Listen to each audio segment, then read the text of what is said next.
right. Hello, DevOpsDays Kansas City. The Kansas City DevOps community is really special to me. I've been out to your meetups before in some previous lives. I had customers out here in Kansas City, so I'm really excited to be part of the event this year. So the name of this talk is, as Aaron said, is how to infect your organization with Humane ops. Don't worry, you don't need any Lysol wipes afterwards or anything like that. It's all theoretical. So normally I avoid a resume slide, but since I know Corey Quinn is in the audience, I feel it's necessary because he likes to make fun of people that have a resume slide, so here's mine. So I am a DevOps advocate and thought validator for a company called PagerDuty. I don't like the term thought leader, so I decided to call myself a thought validator. I'm here to tell you that what you're thinking is probably okay. I have a podcast called Arrested DevOps. We'll actually be recording an episode of it tomorrow afternoon or early morning or late morning. I don't remember. It's on the schedule. It's in the app, which apparently everybody has downloaded, so that will be awesome. I'm one of the founders of DevOpsDays Chicago. I'm from Chicago originally. I moved to San Francisco a few months ago, but I'm still involved with DevOpsDays Chicago, which I'm very pleased to hear how many people are attending this conference because it's really kind of close to the same size, so that's pretty impressive. Not to say that you should be impressive to be as big as we are, maybe. And I'm one of the global organizers of the DevOps Days event, so anything wrong with the website you ever find is not my fault. Anything that works awesome is totally because of me. And when I did have a car, because I got rid of my car when I moved to California, that was my license plate, so you might say I'm a little all in on this DevOps baloney. So how many people here have been on one of those phone calls when you're trying to troubleshoot issues with your fellow humans and everything's kind of going south? And how many people have been in those kind of calls before? How many people super love that and would love to do it all the time? Okay, well, that's cool. I actually posted on LinkedIn yesterday about how on-call could be seen as kind of a little fun because it's solving puzzles. But generally speaking, being on call can be pretty stressful. And one of the things I like to do with my talks is go to Twitter and ask them to write my talk for me. So in this case, I asked Twitter to describe on-call in 3 words. And the responses we got back were like this. I said, describe your on-call situation in 3 words. This is fine. Please mute yourself. Works in dev. Scotch, and my favorite is a dumpster fire. So on-call, especially an incident response, can be super duper stressful. This is also a time I'm going to make a quick little pitch for my workshop tomorrow called Don't Panic, Effective Incident Response. And what I'm going to point out is on the little Scheduleify, whatever you call it, app, it says there's a slot for 12. We're going to be reframing the room a little bit, I think, so we can fit more people. So even if it says it's full, if you'd like to come learn more about incident response, totally come do that. I'm not going to talk about that as much here today, right now. We're going to talk a little bit more about how we can make ops a more humane experience. So we did a survey at PagerDuty. We know a lot of people that kind of do this on-call thing. So we did a survey that was across 50,000 responders, receiving a total of 760 million notifications. So we had a little bit of data, like 3/4 of a billion notifications to work across. And some of the things we found were that 60 million of those notifications occurred during dinner hours. 82 million were during the evening. 250 million were during sleeping hours. 122 million were on weekends. And so again, this ended up with a total of 750,000 nights with sleep-interrupting notifications. That kind of sucks. And this was 330 weekend days with interrupting notifications. Now, this might not be anything that's a big surprise to anybody who's been on call. These things always seem to happen in the middle of the night, right? They all seem to happen on weekends. Here's what we found. We wanted to kind of understand what caused people to change their roles. So another part of this survey is we talked to people who were incident responders who had changed their job in the last 18 months. And we wanted to know what were the most meaningful metrics on this attrition. What was causing people to change from one job to another? And you might think that it's going to be something like money, right? It might be all about the Benjamins. I'm getting a better offer for some more money. Maybe I'm going to get to do some more interesting work. Maybe I hate my boss. How many people have heard the phrase, you don't quit your job, you quit your manager? So this is true. I'm going to tell you that our data shows that those are not the most meaningful metrics on attrition for people who are responders to incidents. These are what we found were the metrics that most often were aligned to changing roles. The number of days when a responder's work and life were interrupted. The number of days when someone was woken overnight. The number of weekend days when they were interrupted by notifications. Now, I want to point out that this is not saying that just because this ever happens, people change jobs. But there were meaningful metrics that said if a certain threshold of any of these existed, this was something that would cause people to change roles. Why does this matter? Well, besides the obvious that maybe, or maybe not obvious, but besides the fact that, we kind of want people's work life to be good and great and everything, but why do we care about attrition? The average cost to replace a software engineer or a site reliability engineer in this country is $300,000. That's a fair amount of money, right? So maybe we could do things to make this something that happens less often. I also think we should do things to make this happen less often out of the goodness of our hearts, because these are our colleagues, these are people that we work with. But I also know some of the folks that I talk to, at the end of the day, the way that I can convince them we should do this is because it will save them a whole bunch of money. So, how many people have, we hear a lot of these talks and a lot of these presentations that are like, here's how we change the culture. Here's how we make things better. And we're going to put all of these great practices in place across our large organization.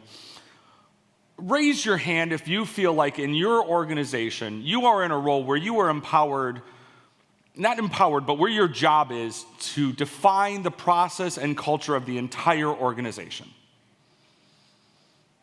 Wow, that's a non-zero amount of people raising their hands. I'm impressed.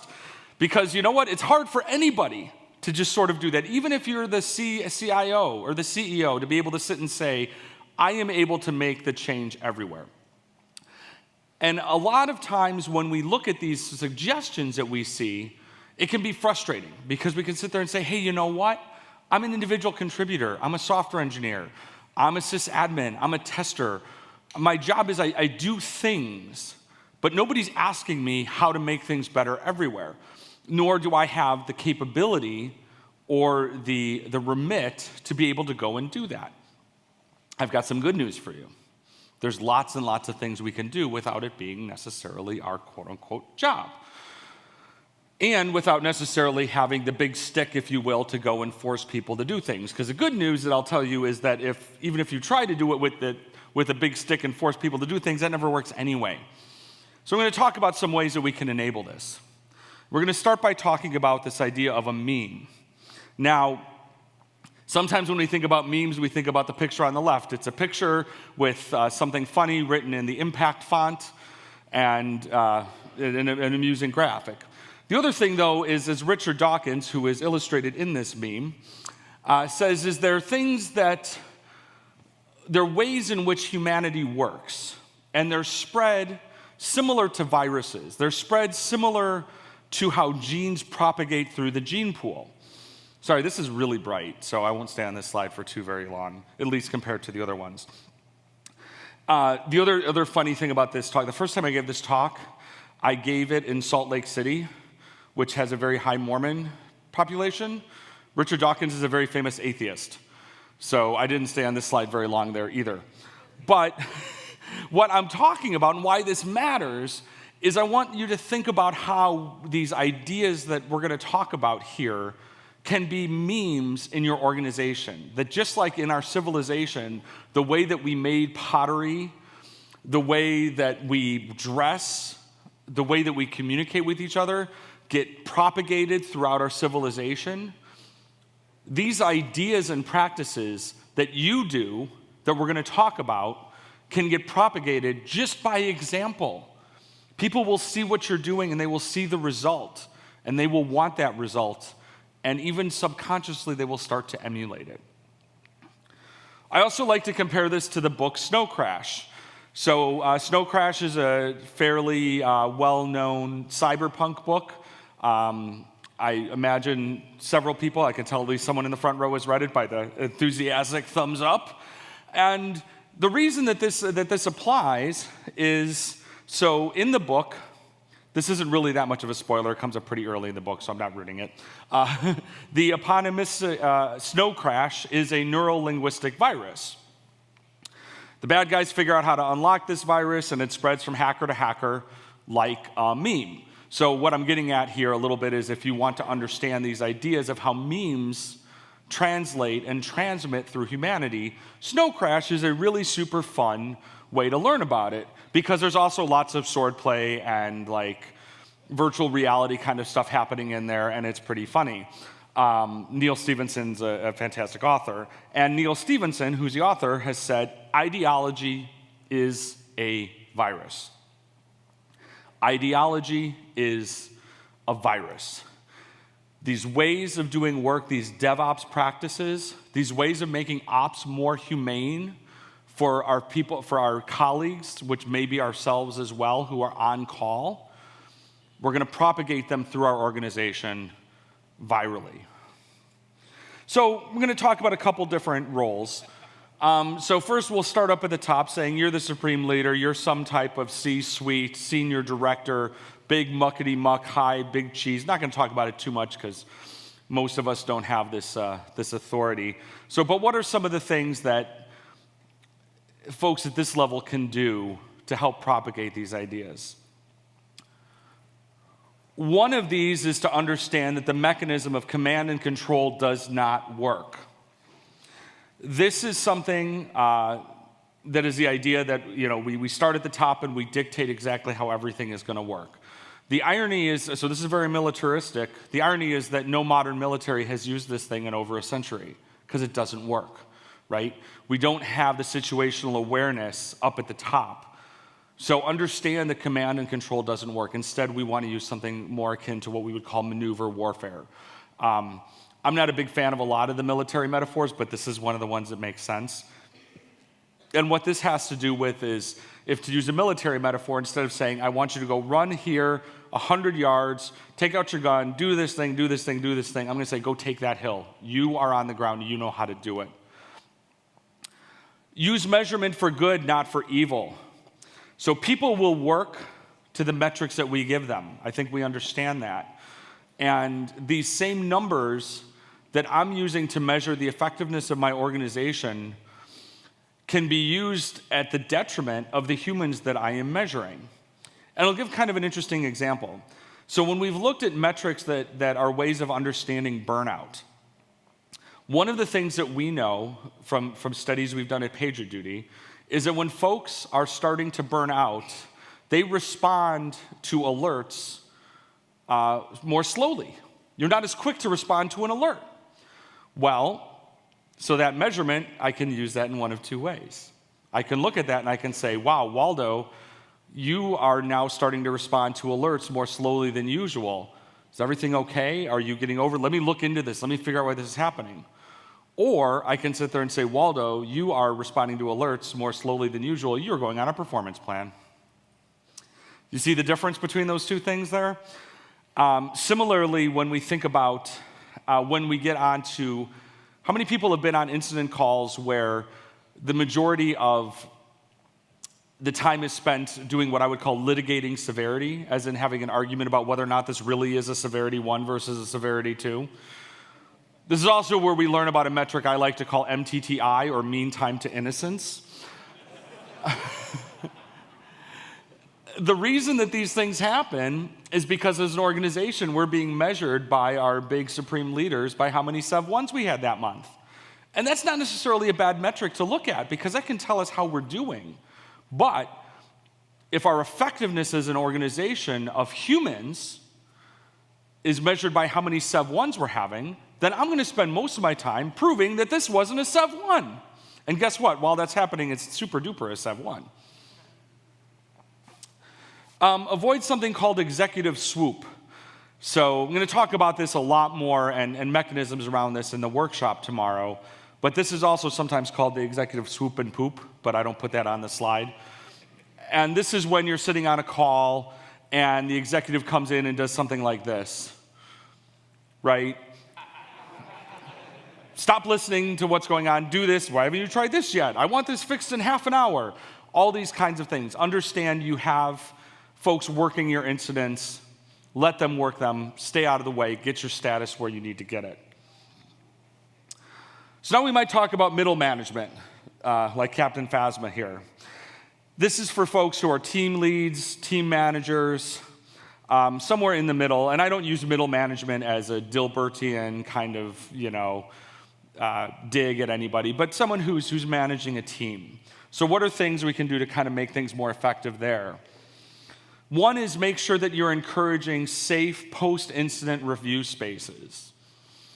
When we talk about being able to have a blameless post-mortem or after-incident review or learning review or whatever warm and fuzzy thing we want to call the thing we do after things go shitty and we want to find out why they did, we want to make sure that they're safe spaces.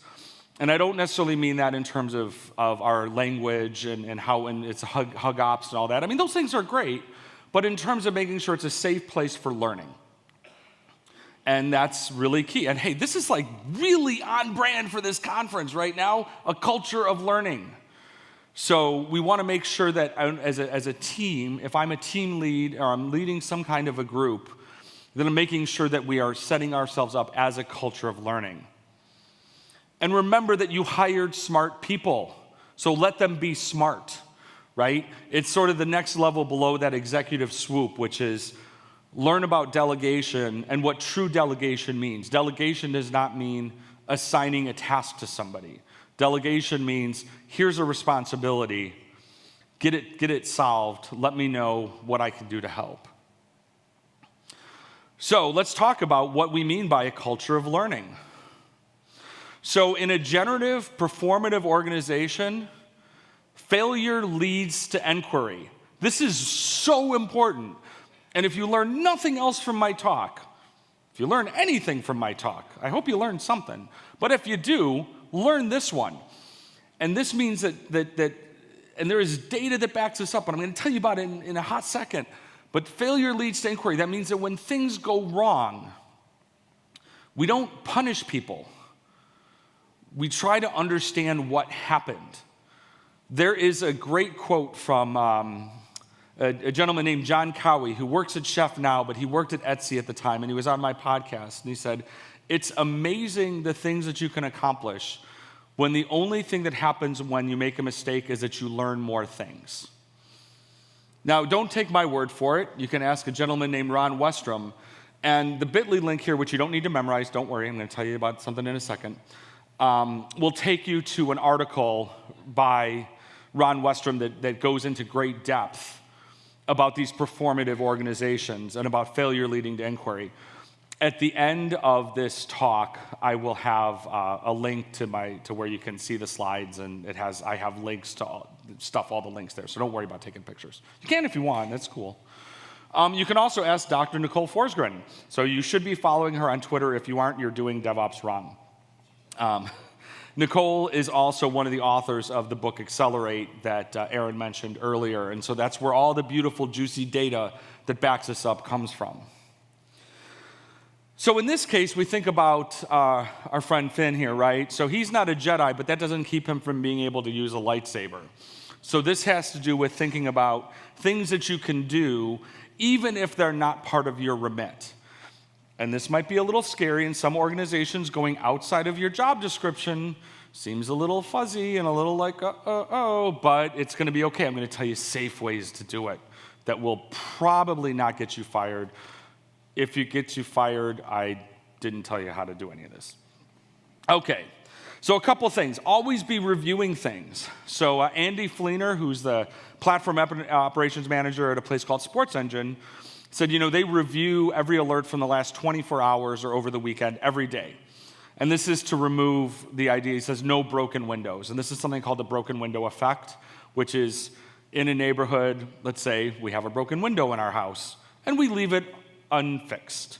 And then over time, that becomes okay, and then we end up with some more broken windows, and then eventually everything looks terrible. So operational reviews are a thing. If you go to reviews.pagerduty.com, which I'll link to, we have some guidance and some open sourced material around doing operational reviews. There's a lot to it.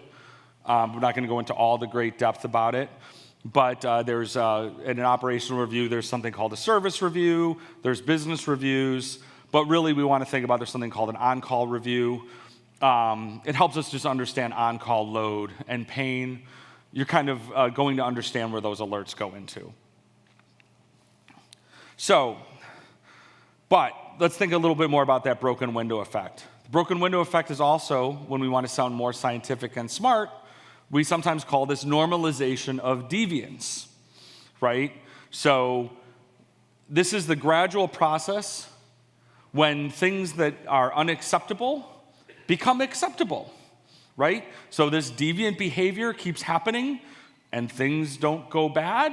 So then we start to say, oh, well, that's just how things are. How many people have been in an organization where you're like, well, we have this alert and it goes on all the time, but that's just that service, right? Or you've got a pipeline and one of the tests fails and you're like, yeah, but that thing fails all the time.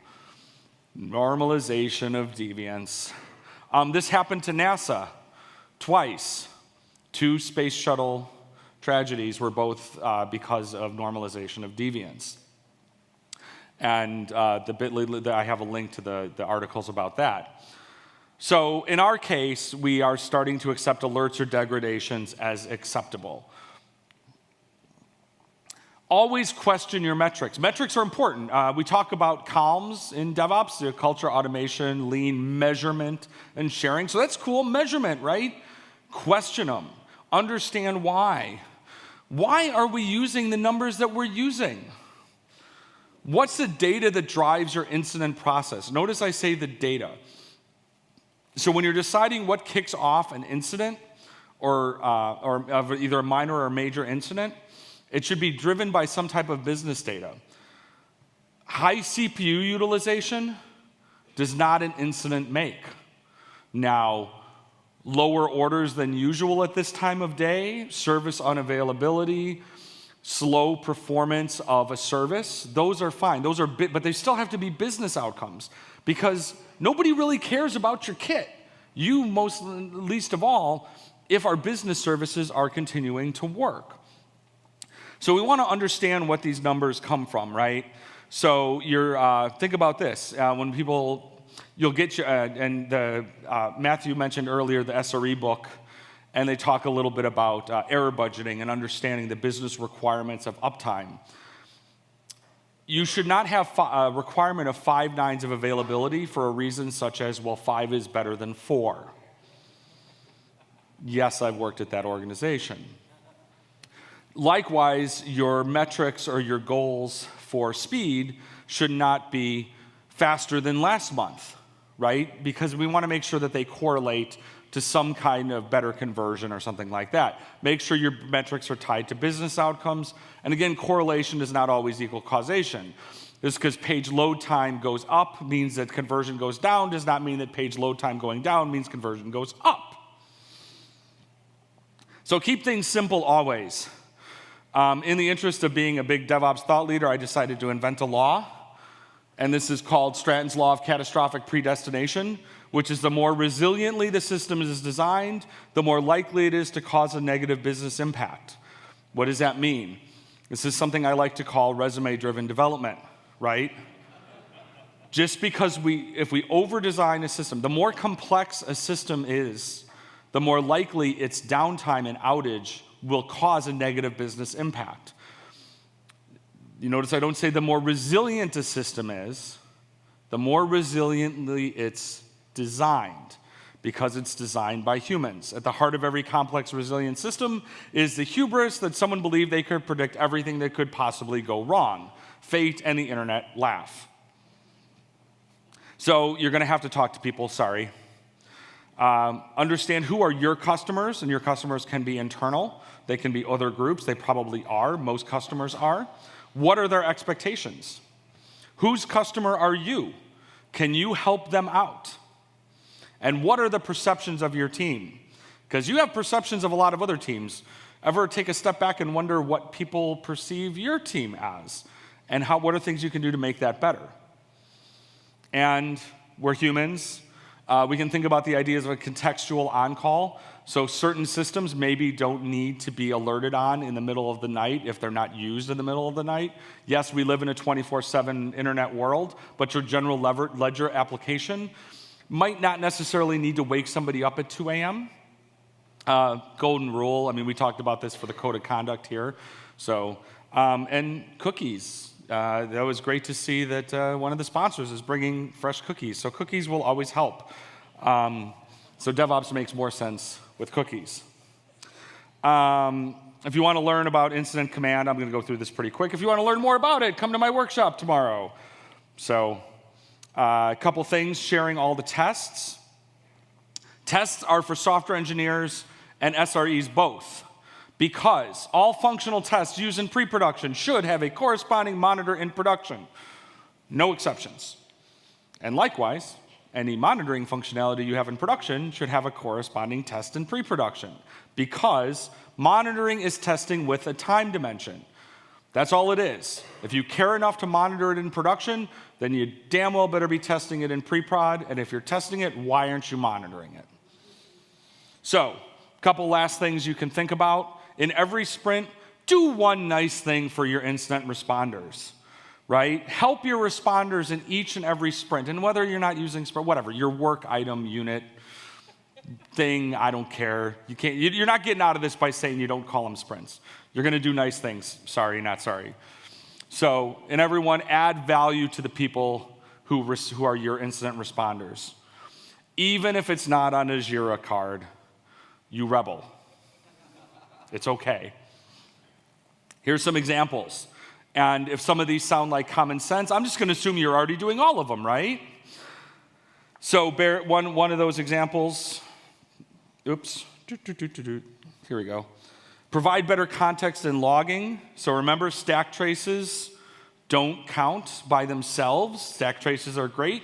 Stack traces don't provide context. Remove some technical debt. Yes, you have some. And make sure you add some useful tests. The reason I mention this is I've heard some fun stories about when a goal will be given that says, we're going to add a test in every sprint, and that means you get a lot of tests of assert equals true. So that doesn't count either. Remove something unused. Charity Majors is fond of saying the best diff is a red diff. So find some code that isn't being used and delete it. Couple other fun little things to keep in mind. If you use feature flags, add a description to the field, to the configuration. If you can, I understand not every, formatting, JSON, blah, blah, blah, blah, blah. Figure out some way to make it easier for me to understand what it does. If you use runbooks, ensure they're up to date every time that you cut a release. If you don't do this, abandon the runbook. An incorrect runbook is considered harmful. This is one of the more controversial things I've said, but I believe it very strongly. And simplify, man. Sounds like you're working for your technology, right? So keep it easy. So these are places you can find me on the various internets. So I'm at Matt Stratton on Twitter. I am on LinkedIn. I rarely blog at mattstratton.com. My podcast is arresteddevops.com. I would love to hear your on-call stories during the kind of hallway track, during the open spaces, and I am out of time. So if you go to mattstratton.com/speaking, you will, a little bit later, I will have these slides you can download as well as the links and everything like that. And thank you very much for your time.